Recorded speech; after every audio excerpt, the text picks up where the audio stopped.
Welcome, everyone, to this brand new edition of 5-Round MMA. My name is Alex Ramirez. Alongside is my co-host, Albert C. The gang is back together in person here. The month of October is pretty busier for you, isn't it, Albert? Usually?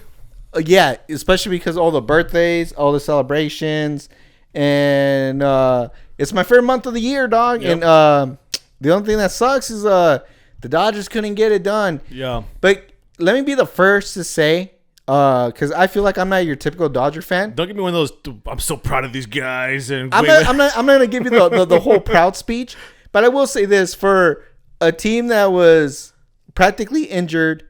We're injured, yeah. Yeah, well, we're injured. And pretty much killed themselves to chase the Giants when at the end of the day, they probably shouldn't have chased them. But, I mean, who would have thought that in hindsight? I think they performed really good. The series were entertaining, and at the end of the day, isn't that what that is all about? It was a valiant effort for the Dodgers. Yeah. Yes. I mean, I don't feel bad. It wasn't the full squad. They had drama throughout the year. I'm fine with it. Nothing really to hang your head I think too low on. It hurts more if you have your guys all in there 100%. And you come up short. I think that one I would get legit pissed. Yeah. But you know what? It's all good. I was entertained. I'm not gonna watch the World Series though. Neither am I. I'm done. Yeah, I'm done. I'm 100% into basketball. I know you weren't bringing it up, but my boy Lonzo Ball, undefeated, 3-0. I was not gonna bring it up, but glad you mentioned it. See, yeah, I've been literally like anybody that would listen to me kept trying to tell people Lonzo Ball to the Bulls is probably one of the most valuable players in the NBA. And I don't mean as in like a scorer like Kobe Bryant or Michael Jordan. I mean as an essential player like Scottie Pippen is. Okay. You know what I'm saying? Like I feel like more like a Luke Longley. Nah, whoa, bro. Better than that. I think he is the ace in the hole. If he brings everything together, and the Bulls were the only team to freaking realize that, run him the way he's supposed to run it, and they are killing. I don't even know when the Bulls are going to get their first loss. I'm going to tell you that right now. Okay. Well, we're like 3 games in. So, so like Albert said here, month of October is very busy for him. We also have a side project going on, which is tracking along very nicely. We'll give you guys updates on that. Nothing to do with MMA or pro wrestling. But if you're curious, check out Off-Cedar Productions on that. So that's tracking along. That's taking most of our time. And also, Dodger playoff baseball was pretty much a whole month. Yep. Which is why we have been kind of inconsistent with the shows here on 5-Round MMA. But now that we're back, Dodgers are no reason to watch the baseball anymore. My Lakers are now 0-2, and they're fighting with each other. Woo. So, if anything, that's going to be fun to watch just for the drama, which I like it. Hey, I called it, though. Yeah, no, you did, yeah. I knew they weren't going to get along. Remember, I told you. That's going to be fun to watch all season. Mm-hmm. So, I'm watching that now. And so now, hopefully we'll track back. And you said we even kind of touched on it last week, a couple weeks ago, that Dana White even maybe keeps UFC kind of low key in October because football is kind of gearing up. We got the playoffs, basketball starting, NHL starting, college football's in the middle. And then October's a good month. And that's holidays. That's not even talking about the other combat sports. I mean, Bellator's still going on, boxing's still putting up good fights. I mean, there's just so much that, you kind of have to wait until the new year, which it looks like that's their strategy at this point. Start off with a bang. So other than that, man, you doing good? All good? Yeah, I think that's all the updates I had. I showed off my gargoyle last week. Yep. I was showing off my T-shirt to Alex because I got the All Elite crate. Pretty sick Kenny Omega shirt. Again, I don't work for All Elite or ProWrestling.com. ProWrestlingTees.com. But it's a hell of a crate, bro. If you're a fan of AEW, it's a must. Yeah, we should also note that they do not endorse this. No, I wish. Podcast I wish, bro. A free plug. But for the you know AEW who does? Crate. Our boys out here. I love your transition there. Got to my beat me to it. This show is brought to you by Foxhound Fuel. Go to foxhoundfuel.com. Enter promo code 5MMA for 25% off your order. That's an order of 1, 2, or all 3 of their workout formulas. They have a pre-ready workout, during hydration formula, and a post-workout recovery powder. All 3 great tasting flavors, all natural ingredients, no jittery feeling at all. great tasting, clean energy. Go to foxhoundfuel.com. That's promo code 5MMA for 25% off your order. Train hard, stay sharp with Foxhound Fuel. And the show is also brought to you by Wildbar, the protein bar for wild energy. All natural ingredients, all hemp infused with 3 great flavors: cherry, blueberry, and pineapple, all hemp infused, natural ingredients you can pronounce. Go to wildbar.co, enter promo code 5roundMMA15 for 15% off your order. That's 5roundMMA15 for 15% off your order. Albert, what do you say? You know what I've been using Wildbar, like where I use it the most now that I noticed? The drive home from work, so I eat before I work out, but there's a good little gap between my drive to work and when I actually eat. That's when I usually pop a Wildbar, and it helps a lot because either I'm gonna eat too much when I finally do eat, or I'm not gonna eat it. I'm not gonna make enough, and then my workout's gonna be shit. Yeah. So right there, man. Just found I mean, for me, I found a nice little golden area to put in those Wildbars. It's so much more than a protein bar. I think a protein bar, it's like, that's how you can describe it, like very loosely. But if you look into it, man, it's so much more nutrient dense nutrition bar, and it's great for you. Like I said, all natural ingredients. They take pride in having ingredients that you can pronounce when you read the back of it. So again, go to wildbar.co, enter our promo codes for them for Foxhound Fuel. It lets them know that we sent you there, helps them out, helps us out, and it helps you out for getting the proper kind of supplements in your regimen to get the best and most healthiest lifestyle and the most out of your workout. So, Albert, let's get started with this round. I mean, before we start, I guess we'll kind of go into what we're going to talk about today. We're going to do a new thing called Sell or No Sell, which I'm going to go through just dirt sheet rumors and news. I'm going to get your reaction on it real quick. We're going to talk about Paulo Costa and why he can't or decides not to make weight anymore. Like, I'm not going to make weight. So we're also going to talk about UFC Crown Jewel, preview UFC 260, WWE Crown Jewel, preview UFC 267. And what else we're going to talk about here? We got Tony Ferguson and Conor McGregor going at it on Twitter. See if that's a potential matchup. So let's get started with round number 1 here. Timer started. Sell or no sell. Quick rapid fire dirt sheet news. Albert, we kind of made it when we started talking about pro wrestling on this podcast. We want to keep it kind of big news or event recaps or kind of stuff like that. If we want to talk about dirt sheet news, we'd be here for 5 hours, right? Because every tweet gets reported, every backstage rumor gets reported. It's kind of hard to discern what's truth, what's not, what's the true dirt sheet clickbait thing. So we kind of, you know what, let's just kind of not talk about that. But every once in a while it kind of slips in. So we figured let's come up with a segment, sell or no sell. Real quick dirt sheet news, get reaction here. So sell or no sell on the latest rumor or altercation between Charlotte and Becky Lynch. So if you saw this past Friday on SmackDown, there was a title exchange now because both women are on separate brands or the current champion. So Charlotte was the Raw champion, but she was drafted to SmackDown. Becky Lynch was SmackDown champion, but she was drafted to Raw. So they're going to have this really dumb belt exchange. So now that, Charlotte is technically the champion for SmackDown, Becky's now the championship for Raw. Going into it, rumors said that all the talent involved hated this segment idea, so it was stupid, and they didn't want to do it. Kind of makes sense, right? Mm-hmm. Charlotte actually lobbied to lose to clean to Bianca Belair on Raw to have her be the champion. Vince vetoed that, said no. I don't know if Becky Lynch had something to do with that or what, but she said, no, I'm not going to do it. We're going to have this very title exchange. Going to go from there. I guess during the live segment, Charlotte accidentally dropped her title, and Becky Lynch took offense to it and threw her title down at Charlotte's feet. That led to awkwardness on camera, or it could have been vice versa. I'm not too sure, but I guess it went backstage. Some more heat exchange between Becky Lynch and Charlotte. Charlotte ignored or completely blew off Vince McMahon. Said she's going to go to with her man Andrade El Idolo in AEW. Says I'll see you guys on Monday. So it depends on what you read. It sounds like Charlotte is kind of taking the heat on this here for acting, like a diva or walking away from Vince or just say I'm going to AEW. So a sell or no sell on Charlotte, the one getting the 100% heat on this incident. I think it's a sell. You're selling this. Not only is she getting all the heat, I think you agree with it. It's heat that she wants. Not that I agree with it. It's heat that she wants. People forget what the whole Dark Side of the Ring. It was her father that was the main thing in that whole the thing. plane ride from hell. And even though Flair had already left the company, I mean they took him out of the intro. So you think you gotta think in back of your head that's there for Charlotte. So I honestly think she was looking for heat. It's just one of those things where you're like, dude, I don't care.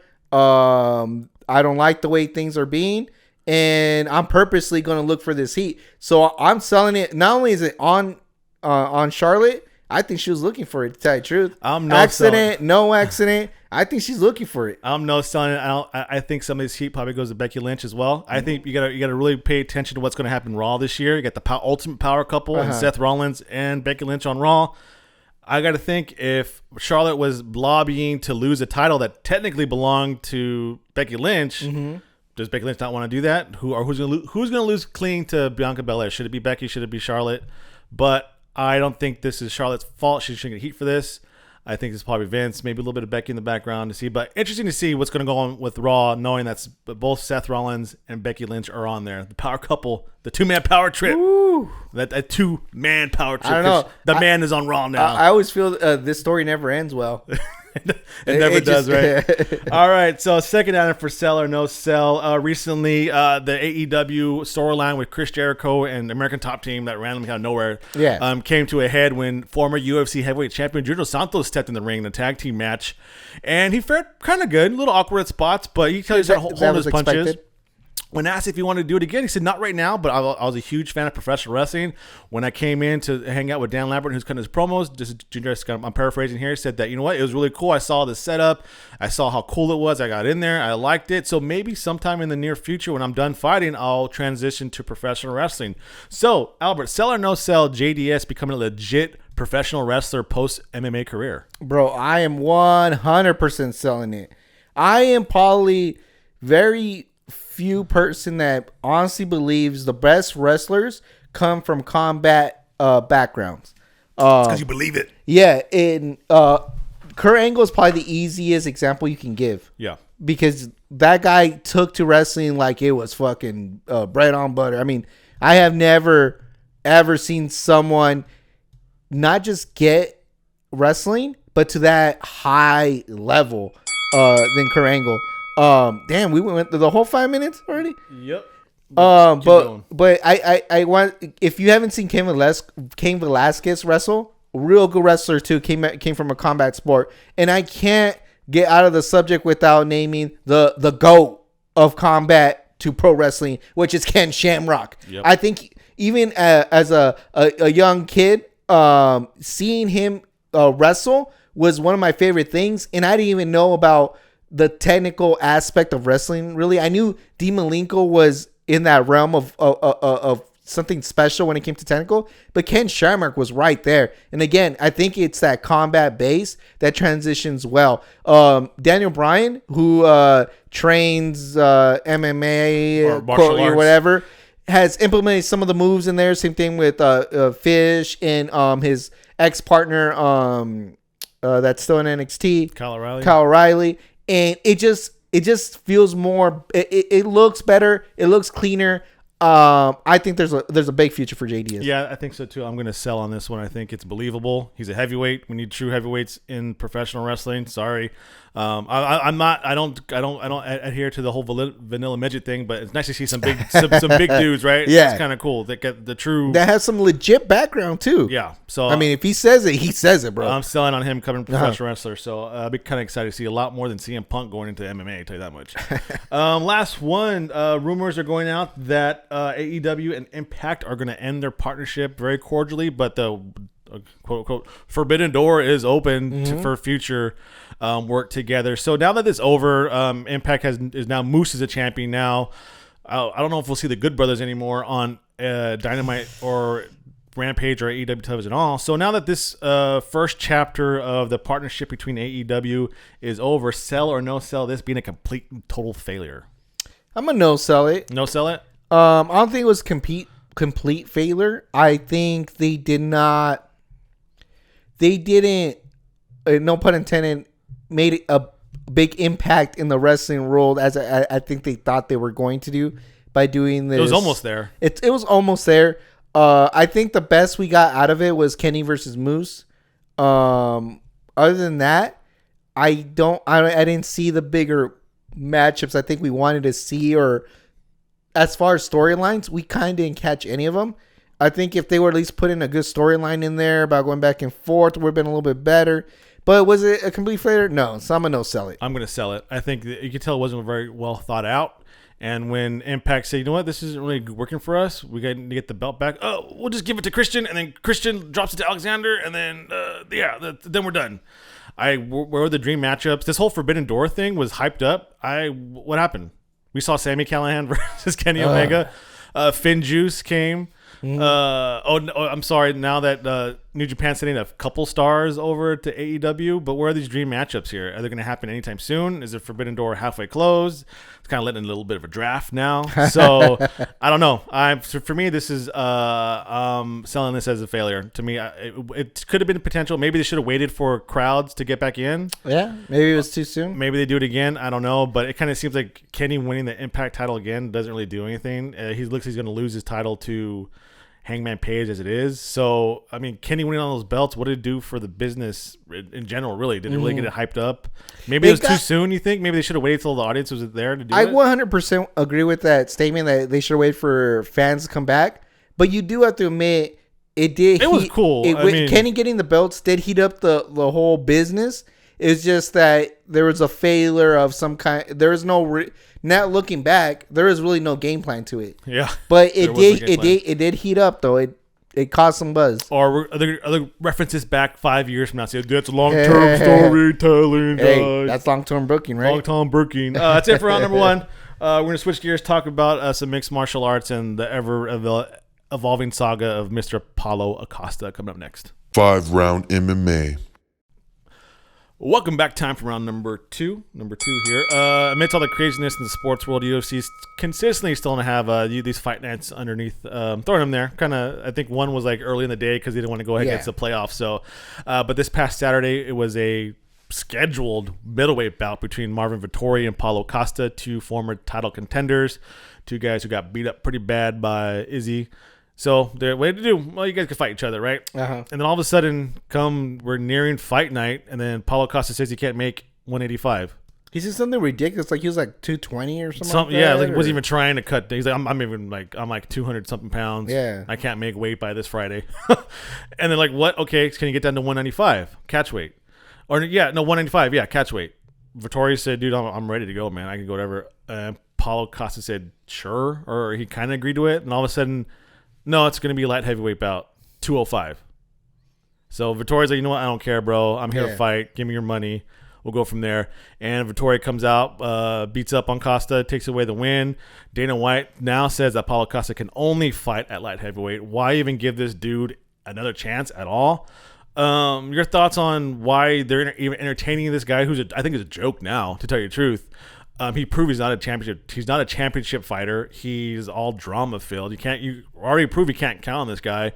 Why are they entertaining Paulo Costa even anymore now? Where's he gonna go? Well, there's a very simple and good reason. John Jones is a headache to work with. So this is nothing. Just like thank God you're just missing weight and not going to jail. The light heavyweight champion isn't what we call Mr. Charismatic.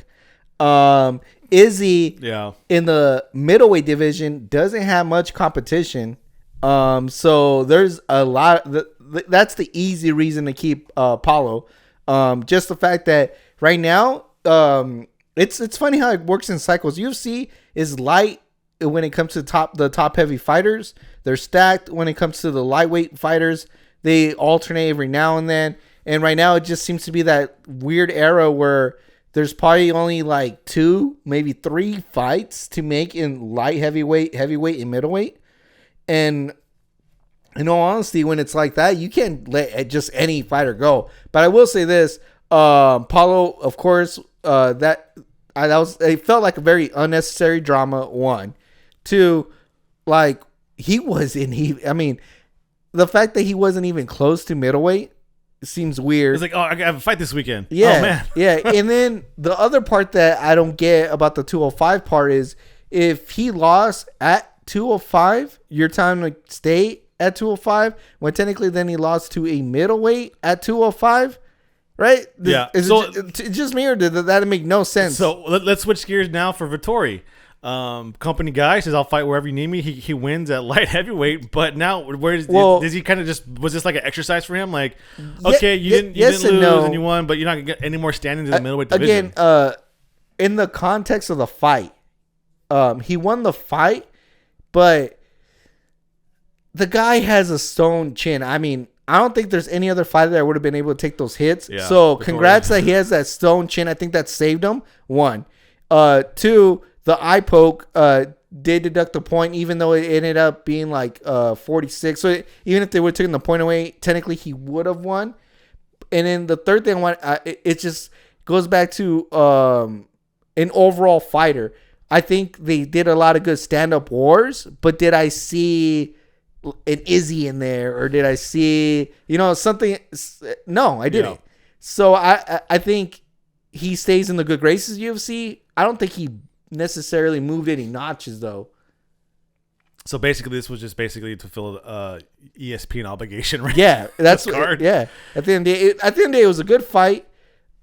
Too much drama going into it, and like I told you, I mean, I'm impressed the dude could take a shot, but if that's what it comes down to, like he could take a shot, that's not a good way to make a career. So basically, the UFC gains another fighter in the light heavyweight division who's already kind of a villain going into it. Like you said, maybe he rocks off a win. We'll look at the light heavyweight division in later rounds, and maybe he gets the winner of Glover Teixeira and Jan Blachowicz, because who else is out there, right? 205 is pretty weak now. And no, honestly, I think Paulo will give the champion a good run for his money. Yeah.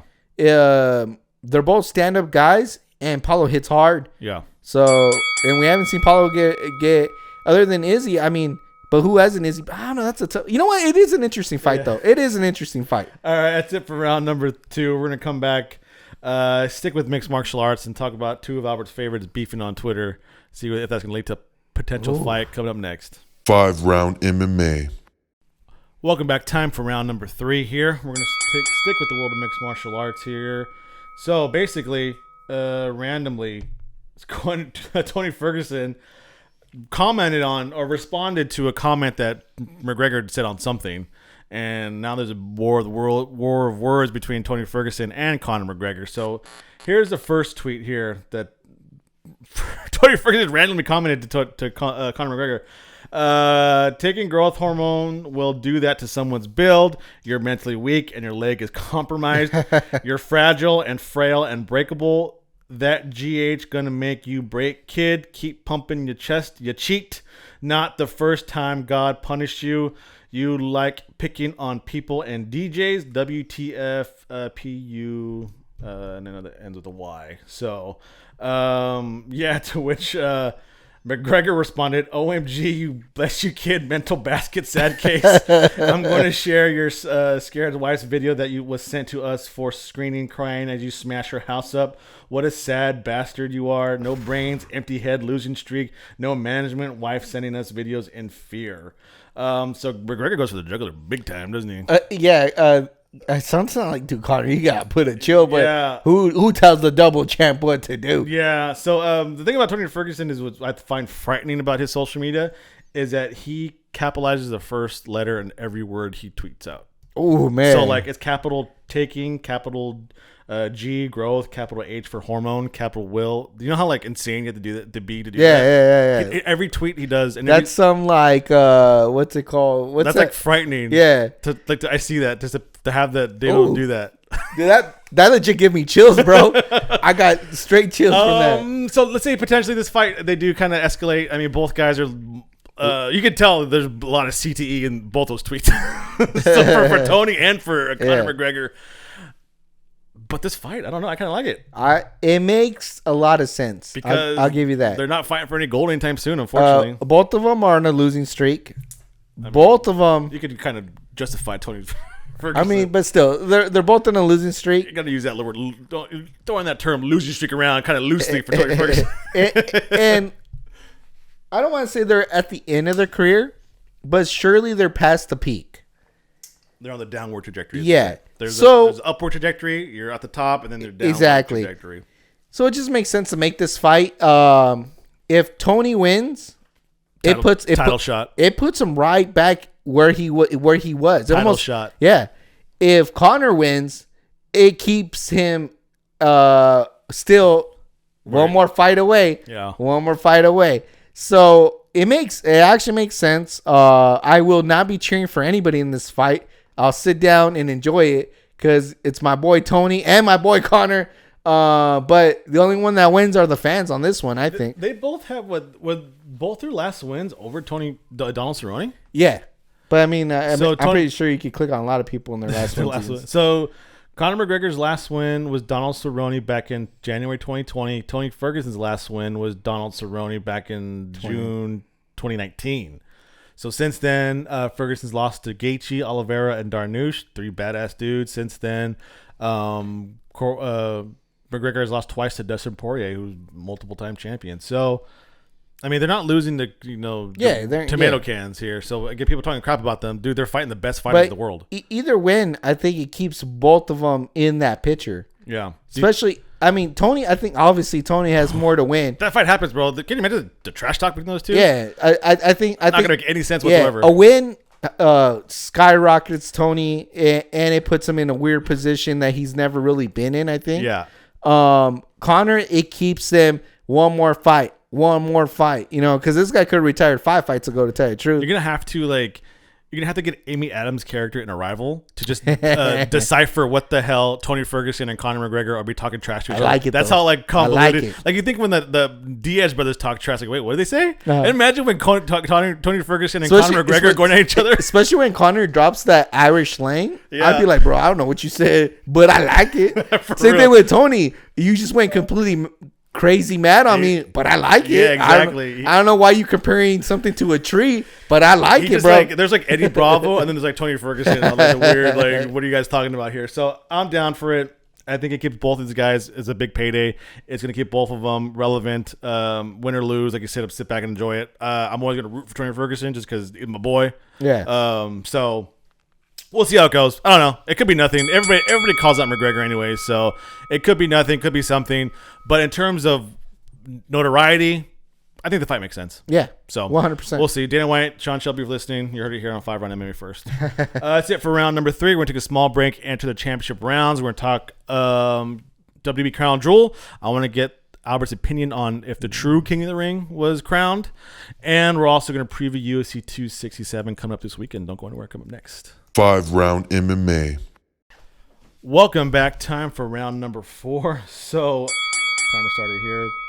As much as I hate to acknowledge these things, the WWE tends to stack these crown jewel private Saudi Arabia shows.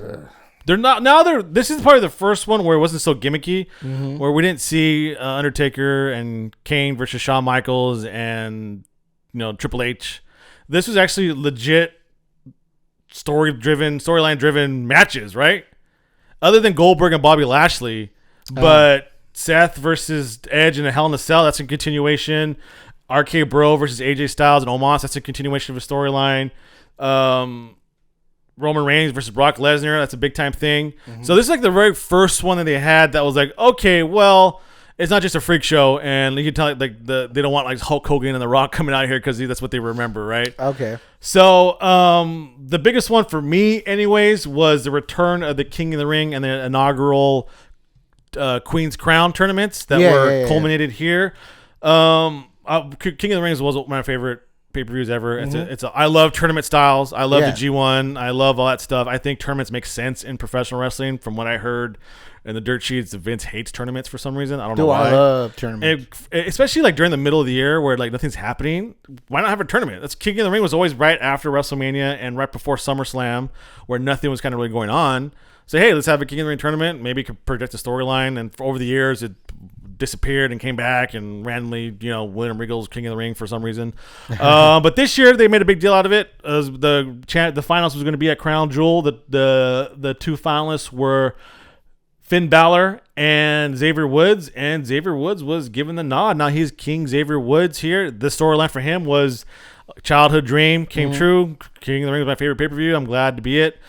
At the expense of one Prince Finn Balor. Albert, what are your thoughts on this? So kind of controversial, I think. Yeah, but I can make a play for both of them. Yeah. But does Xavier Woods really need the King of the Ring? See, that's what. Or is the King? Does this really mean that King of the Ring doesn't really mean anything anymore? So. No offense to Xavier Woods. Yeah, but Finn Balor was known as Prince Devitt. He has a bunch of Prince shirts. So this kind of would have fit within his gimmick. Mm-hmm. King Balor, the Demon King. Yeah. And Xavier Woods, though, is very like, it's all about video games with him and his popular up, down, down channel. And being the king, kind of goes with that too. Yeah. So you can make an argument for both of them. At this point, I honestly feel Xavier needs the rub/push more than Finn Balor does. Really? Yeah, and I think that's what it was. Maybe they're trying to see, is Xavier a top guy? We know Finn Balor is, but is Xavier a top guy? And I mean, what other way than to set him up with King of the Ring? Austin, we found out he's a top guy. There's thousands of wrestlers that, because of the King of the Ring, we found out that they're a top guy. Owen Hart, Hunter Hearst Helmsley. Yep. So maybe that's what's about. I think we know that Finn's the top star. We don't know about Xavier. Really. So I'm not too mad about it. It makes sense to me. Now it's up to Xavier Woods to see if it means anything. Yeah, I think ever since this past few years.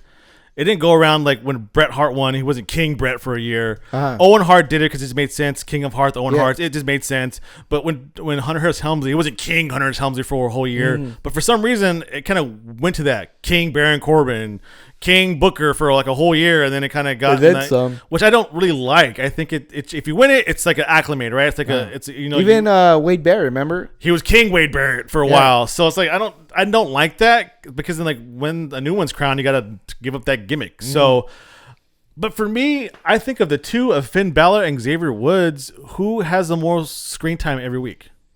Probably Xavier Woods. Does he really need this?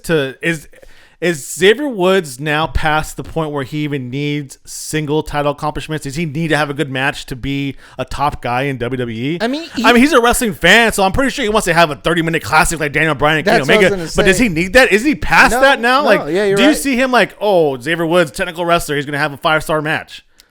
He's capable of it. Exactly, yeah, but does he need that? No, I think he not only did he cement his spot for WWE, I think he has shown his value.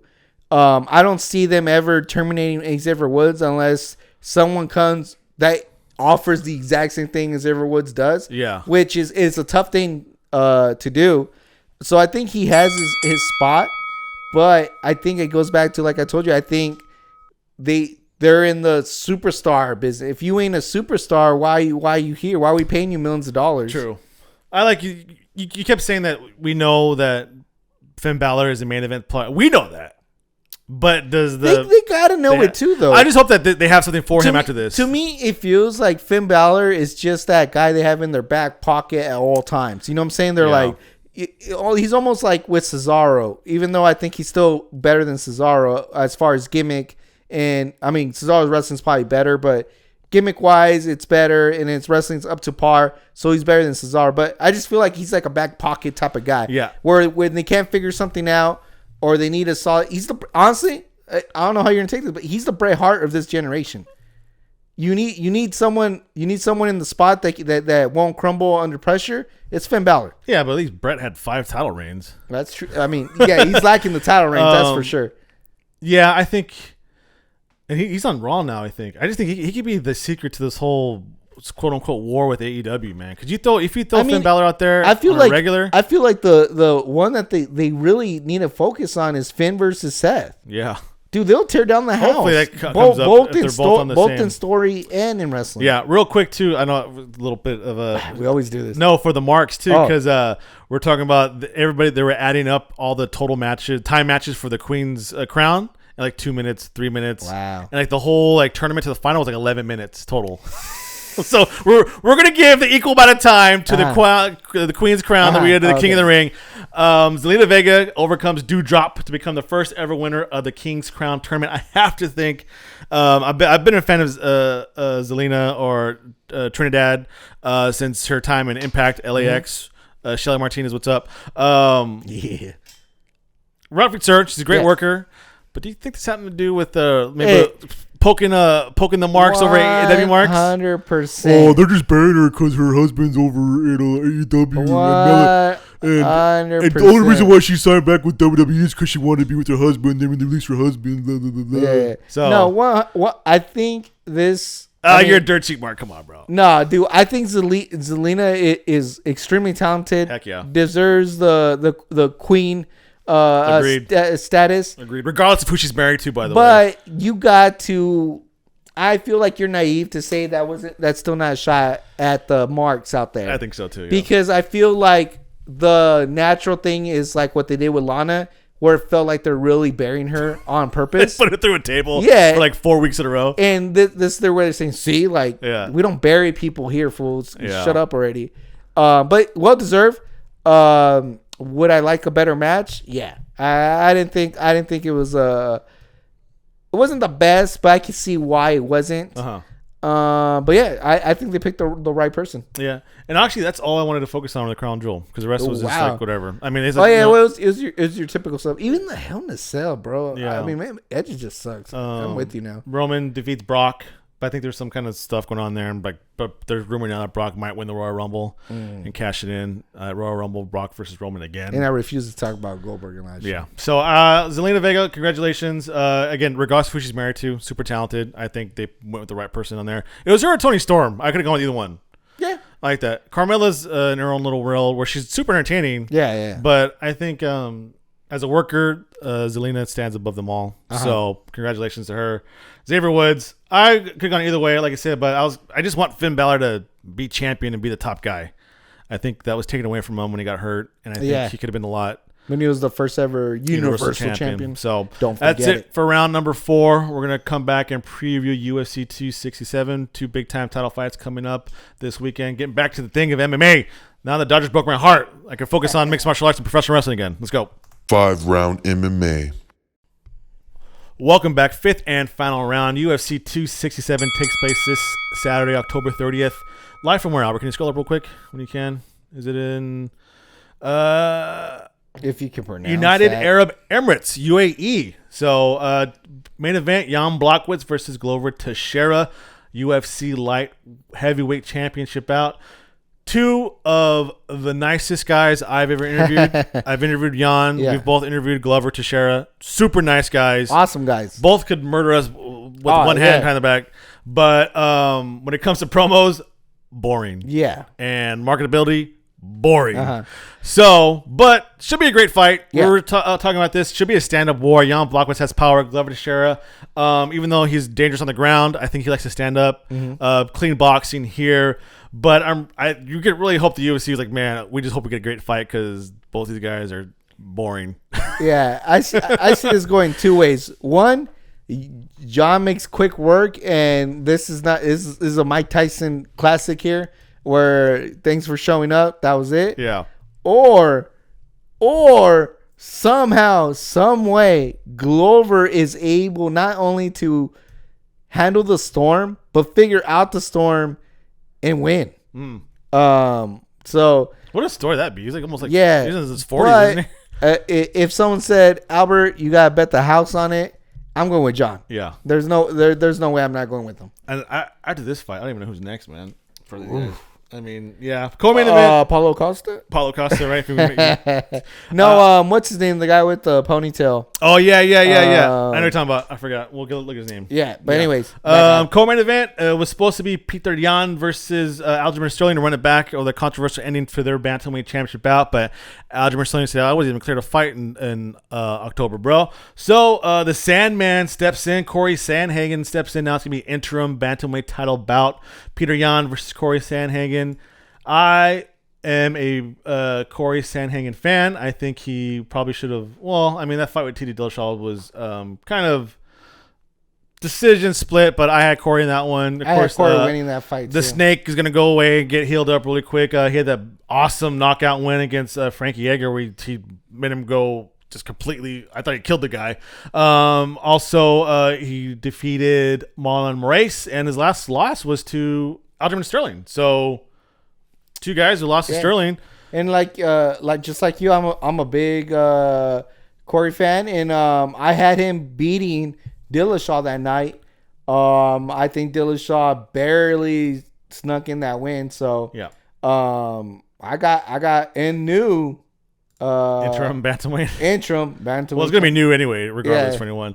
And can we all just please say that we're all rooting for Dan Hooker on this one? So it gets Islam Makhachev, who's the second coming of Khabib, who's supposed to fight RDA. Rafael dos Anjos. Yeah. Rafael dos Anjos is injured.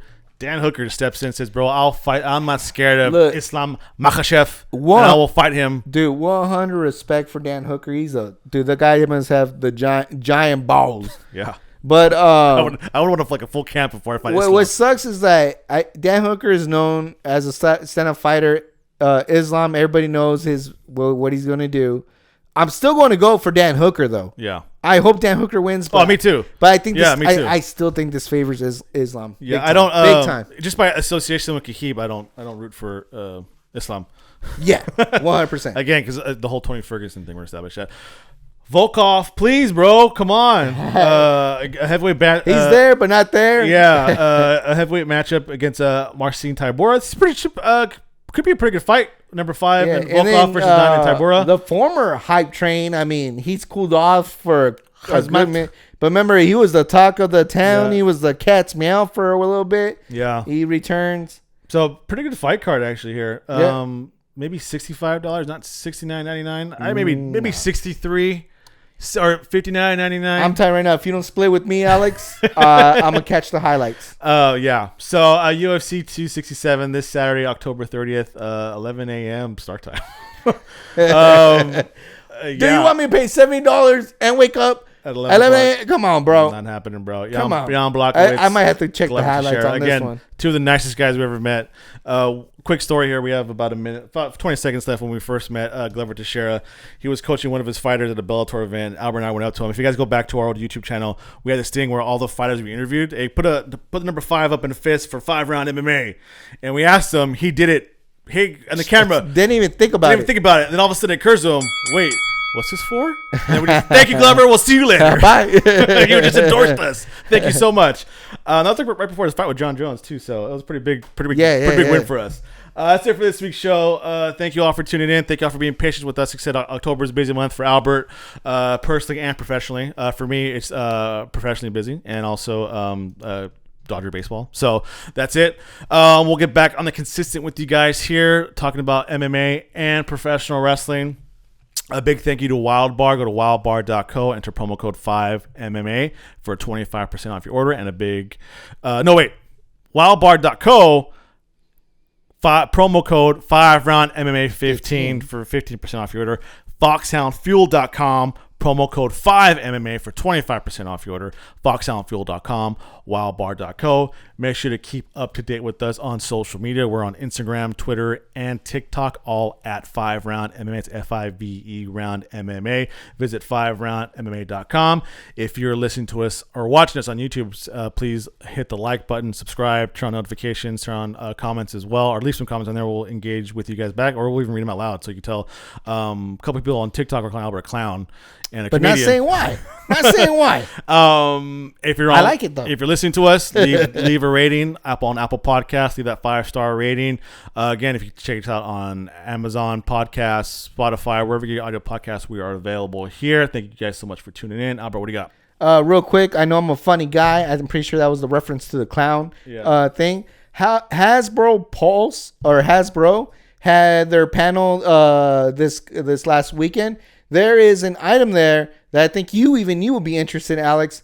It comes in it looks like a VHS. It's a toy, of course. It comes in a VHS. It's the old animated Wolverine from the comic. You can also get Jubilee, and the package literally looks like a VHS. I'm in. You slide it out. It's the animated thing. I already pre-ordered it. You can jump on HasbroPulse.com if you want to pre-order. Also at the Disney website. Beautiful figure. But it's gonna be a series of the X-Men or just those two? I think it's gonna be a VHS series. It's gonna be a set once you get it. All right. I'm in. Thanks everybody for listening. See you guys next week.